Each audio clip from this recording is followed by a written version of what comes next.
Pues ahora sí ya puedo hablarles fuertes, ¿verdad? Ya me gradué. Ya, agárrense, hermanos. ¿No es cierto? Pues estamos aprendiendo, entonces, como ustedes saben. Entonces, pues doy gracias a Dios porque pues finalmente me permitió concluir los 4 años y medio. Y ya mayo, pues ya, los que fueron a mi graduación, gracias por asistir, Eder. Yo entiendo, ¿verdad? Está lejos y pues, claro, no les dije con tiempo y así, pero les agradezco pues sus oraciones y también el apoyo que me brindaron mientras estaba allá y pues agradezco mucho también por la iglesia en la que me permite estar, perdón.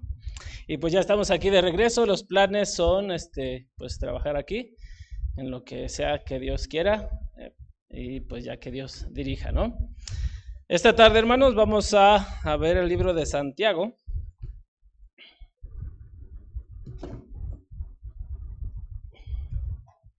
Santiago capítulo 1.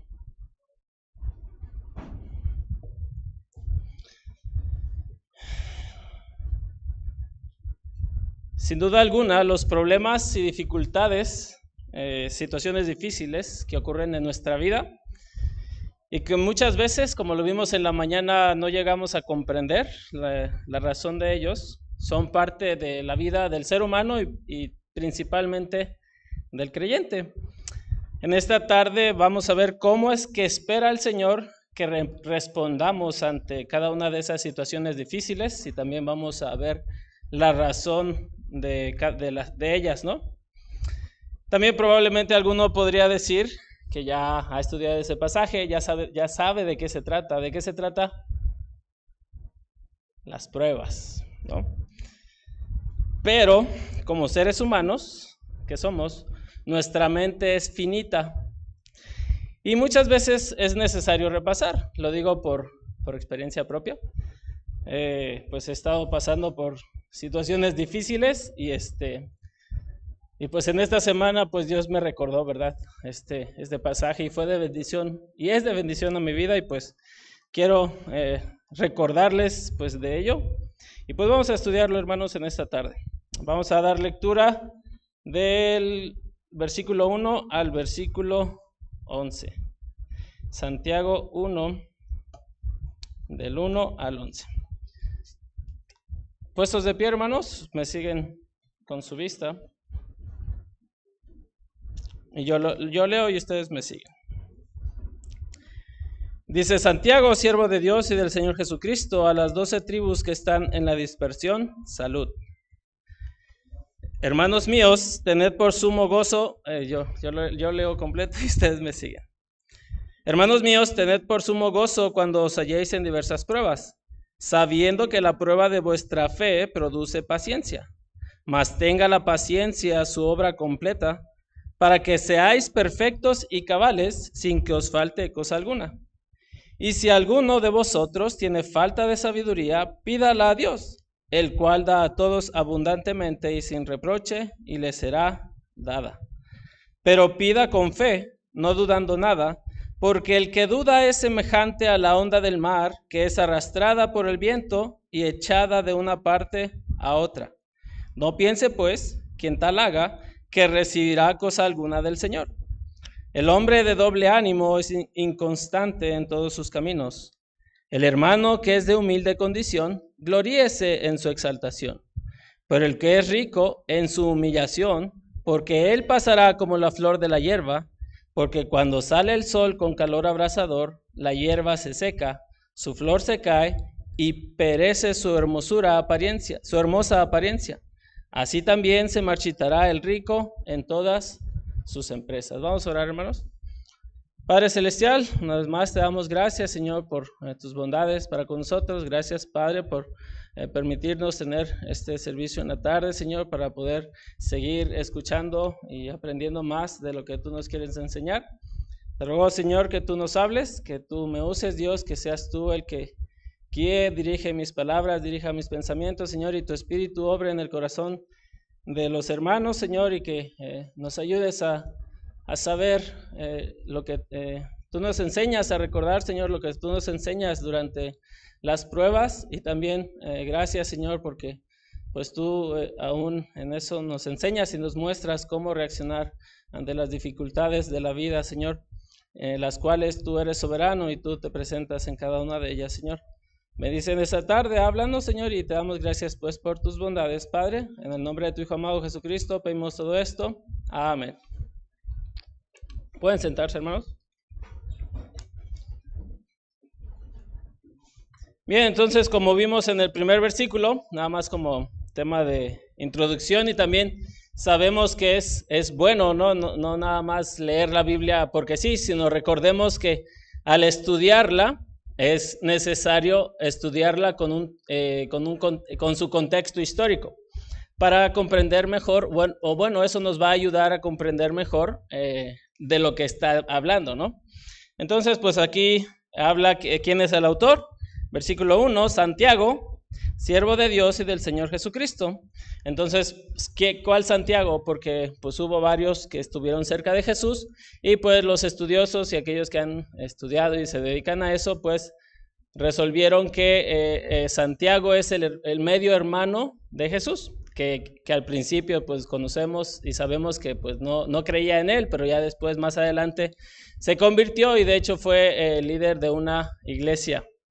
Después, ¿a quién va dirigida esta carta? Esta carta va dirigida a las 12 tribus que están en la dispersión. Y pues les manda un saludo, ¿no? Entonces, pues esta carta está escrita a las 12 tribus, es decir, al pueblo de Israel, tanto judíos como, todas las 12 tribus, las cuales fueron dispersas por causa de la persecución o de persecuciones. Recuerden que el cristianismo sufrió, Dios obrando soberanamente también usó la persecución para que el evangelio se esparciera. Bueno, entonces, ¿qué nos va a enseñar Santiago? Bueno, Dios hablando a través de Santiago. Nos dice versículo 2, hermanos míos, tened por sumo gozo cuando os halléis en diversas pruebas. Entonces, nos está diciendo que cuando vengan pruebas y dificultades a nuestra vida, debemos reaccionar con gozo. Eso es algo pues que el mundo, los incrédulos pues no pueden entender. ¿Cómo tú tienes un problema y vas a reaccionar feliz? ¿No? Estoy sonriente porque pues mi familiar se murió, o estoy sonriente porque me chocaron mi carro, no sé. Entonces, pero es lo que nos está diciendo Santiago. La palabra tenet, que es la palabra griega, significa considera, piensa, analiza. Es decir, analiza o considera el gozo dentro de la prueba, es decir, ¿por qué yo voy a tener gozo en una dificultad? Y ahora también observemos que dice en diversas pruebas. No solamente hay veces que no solamente pasamos por una dificultad, sino que se nos viene, como dicen por ahí, nos llueve sobre mojado, ¿verdad? Nos lleva una dificultad, después se presenta otra dificultad y así, como pues lo podemos ver en Job, ¿no? Un ejemplo también en nuestra vida. Entonces nos está diciendo que consideremos tener gozo, alegría, en las pruebas. ¿Qué es una prueba? ¿Qué podría ser una prueba? Problema, situación difícil. Problemas de salud, problemas económicos, violencia, injusticia, necesidades, la inseguridad aquí, o la corrupción también, ¿no? Por ejemplo, los adultos, ¿qué problemas pudieran tener? A lo mejor no tienen para pagar para la renta de su casa o donde están viviendo. A lo mejor recibieron una demanda por parte del trabajo o etcétera. A lo mejor estuviste enfermo de salud y tienes que operarte. Y recuerden, las operaciones pues son muy costosas. Chocaron tu vehículo se descompuso y no tienes para pagar las reparaciones, etcétera, etcétera, y etcétera, etcétera, ¿no? Jóvenes, ¿qué problemas pudieran tener los jóvenes? Pues no tienen trabajo, acaban de salir del instituto y no tienen trabajo. Tienen problemas en el trabajo, a lo mejor tienen problemas con sus compañeros de trabajo, o igual los demandaron, apenas te alcanza para comer, ya saben que la situación está difícil y estás dependiendo de tus padres, te quieres casar, pero no ha llegado la idónea, ya tienes a la idónea, pero situación económica pues está por los suelos, etcétera, etcétera, ¿no? Adolescentes, te hacen bullying en la escuela. No te quedaste en la escuela que querías, a los que van a pasar a la secundaria o a la preparatoria.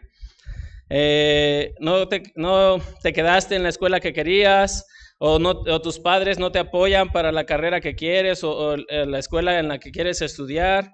Reprobaste una materia y vas a tener que recursar, y así, ¿no? Etcétera, etcétera.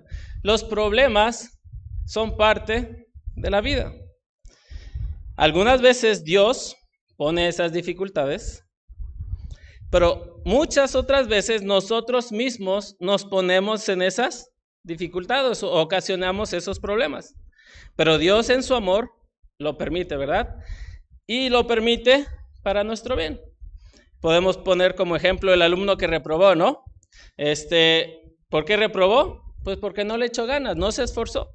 Hay veces que sí es parte del maestro, pero en este caso estamos viendo que a veces, que muchas veces nosotros nos ponemos en esos problemas.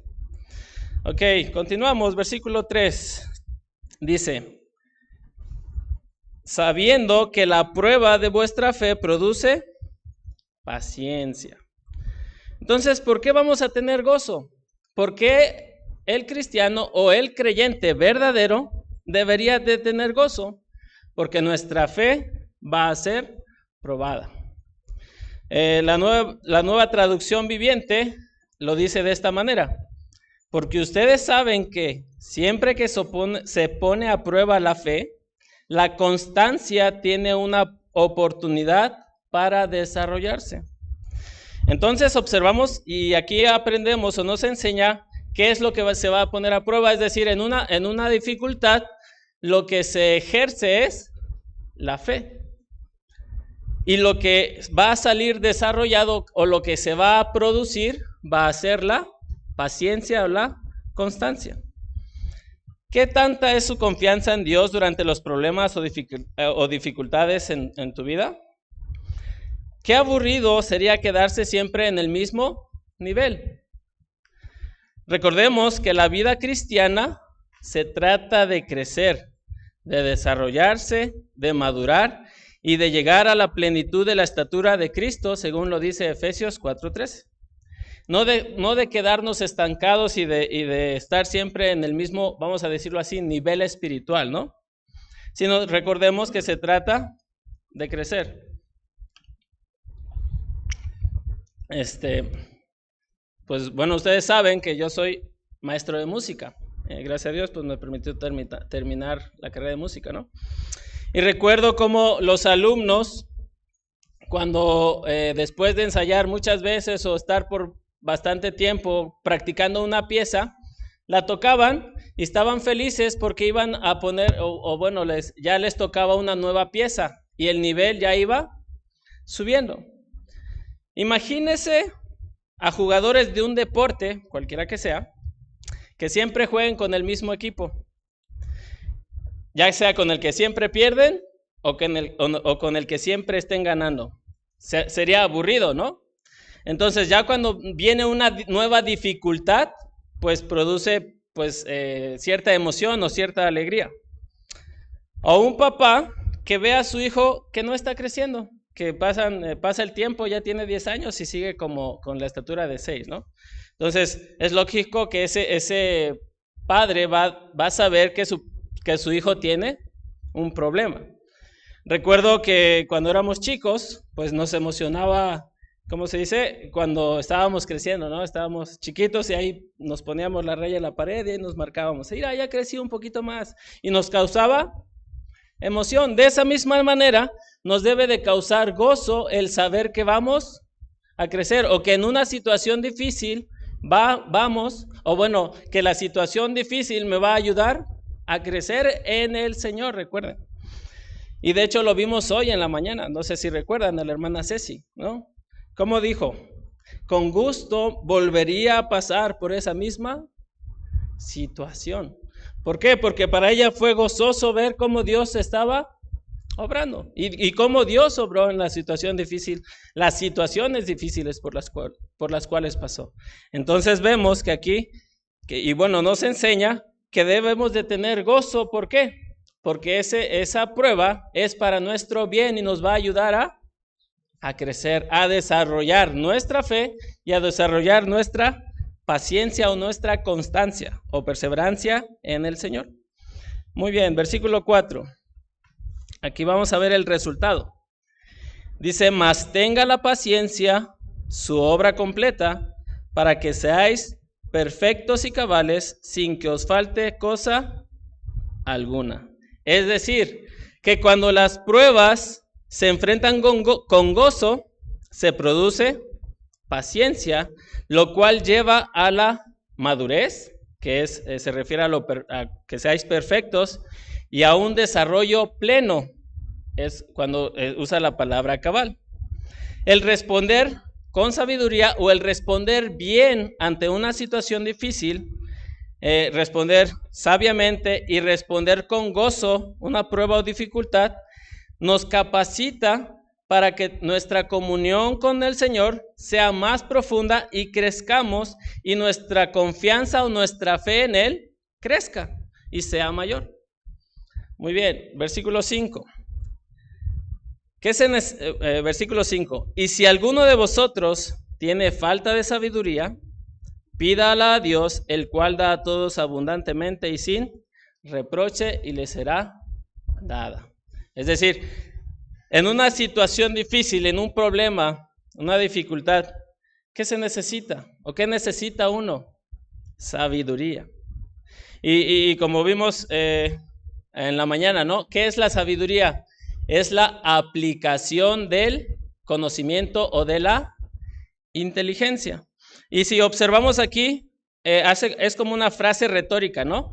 Y si alguno de vosotros tiene falta de sabiduría, es decir, todos tenemos falta de sabiduría. Por lo tanto, todos debemos de pedir sabiduría. Y nos dice, pídala a Dios, el cual da a todos abundantemente y sin reproche y le será dada. Recordemos que la sabiduría es la aplicación práctica de la inteligencia. Es decir, en un problema, el puro conocimiento que tenemos no nos va a servir de nada, sino que necesitamos aplicar ese conocimiento. La Nueva Traducción Viviente lo dice de esta manera. Si necesitan sabiduría, pídansela a nuestro generoso Dios y Él se la dará. No los reprenderá por pedirla. Es decir, que Él no nos va a reprochar, no nos va a decir, ¿cómo otra vez me pide sabiduría? De hecho, lo vimos en la mañana, ¿no? Profundidad de las riquezas y de la sabiduría de Dios. La sabiduría de Dios es tan rica, es tan grande, que Dios no nos reprocha o no nos reclama por pedirla, sino Él quiere que pidamos sabiduría. Observamos aquí que Dios no se va a molestar porque le pidamos sabiduría, y como vimos, Él está interesado en que pidamos sabiduría. De hecho, nos está diciendo en este versículo, ¿no? Pide sabiduría. Muy bien, versículo 6. Pero hay una condición. Dice versículo 6, pero pida con fe, no dudando nada, porque el que duda es semejante a la onda del mar, que es arrastrada por el viento y echada de una parte a otra. Si observamos, hay una condición respecto a pedir sabiduría. Esta condición es que debemos de pedir sin dudar, con una fe plena en Dios. La fe del que pide con duda, dice que es como la ola del mar, que va de adelante hacia atrás, de atrás hacia adelante, debatiendo entre su pensamiento, ¿creo en Dios o no creo en Dios? ¿Le hago caso a Dios o no le hago caso a Dios? Versículo 7. No piense pues quien tal haga que recibirá cosa alguna del Señor. Es decir, que aquel que pide sabiduría dudando, no esperes recibir sabiduría. No esperes recibir sabiduría. Sí, entonces debemos de pedir sin dudar, no dudando nada, dice. Y he aquí el problema. Muchas veces pedimos sabiduría a Dios para enfrentar las pruebas, las dificultades, pero en nuestros pensamientos vacilamos, no estamos firmes. ¿Será que el Señor me está dirigiendo? ¿Y si hago esto o si hago lo otro? Ya vimos que si pedimos sabiduría con fe, ¿qué va a hacer Dios? Nos la va a otorgar. Entonces debemos de confiar en eso, debemos de confiar que si yo ya pedí sabiduría a Dios, Él lo va a hacer. Muchas veces Dios ordena nuestros pensamientos, nuestras ideas, pone la solución, es decir, ya estamos pensando, ya estamos teniendo sabiduría, pero viene la duda. Vamos a poner un ejemplo, el ejemplo del muchacho que reprobó su materia, ¿no? Reprobó y Dios pone en su mente y en su corazón el que le hable a su profesor para resolver el problema, ¿no? Pero entonces él duda, ¿no? Él dice, ¿y si no es cierto? ¿Y si Dios no me está diciendo esto? ¿Y si no me dice que le hable al maestro para que resuelva esto? Y si mejor le doy, bueno, ya me voy al extremo, ¿no? Y si mejor soborno al maestro, entonces pues ya ese pensamiento ya no es de Dios, ¿no?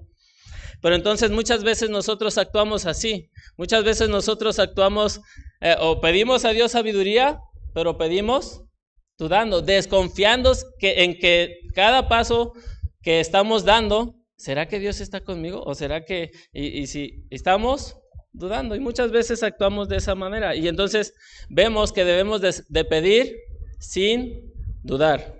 Porque si no estamos siendo de doble ánimo, como lo dice aquí el versículo 8. Versículo 8.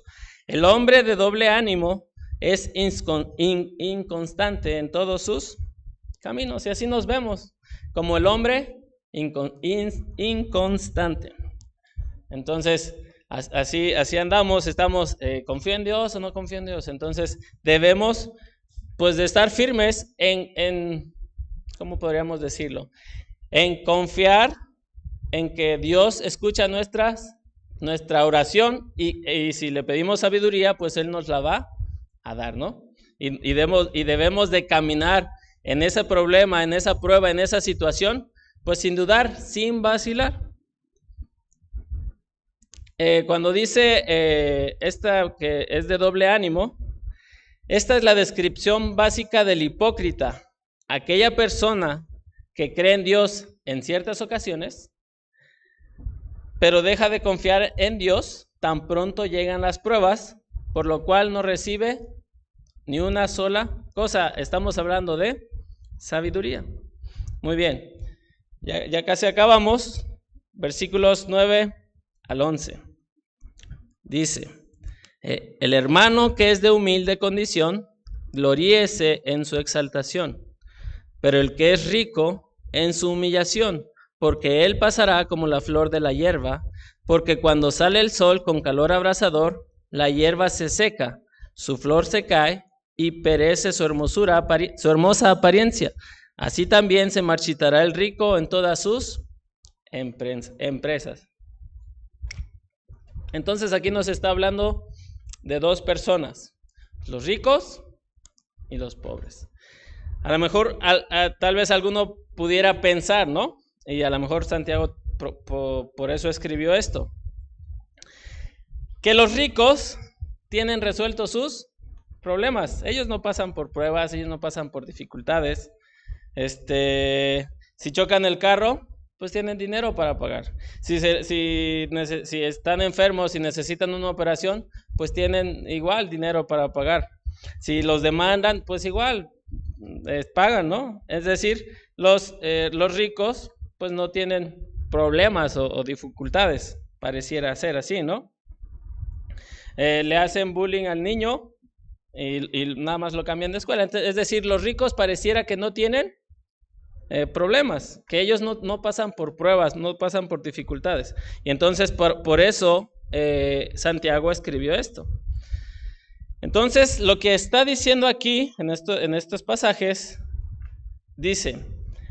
está diciendo que los cristianos pobres, tanto los ricos, pueden regocijarse porque Dios no hace acepción de personas. Y ambos tienen el mismo privilegio de ser identificados con Cristo. La traducción al lenguaje actual lo dice de esta manera: si alguno de ustedes es pobre, debe sentirse orgulloso de lo mucho que vale ante Dios.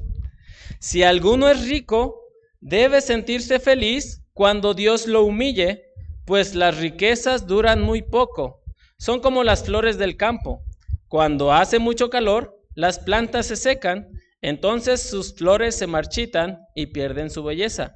Lo mismo pasa con el rico. Ni él ni sus riquezas durarán.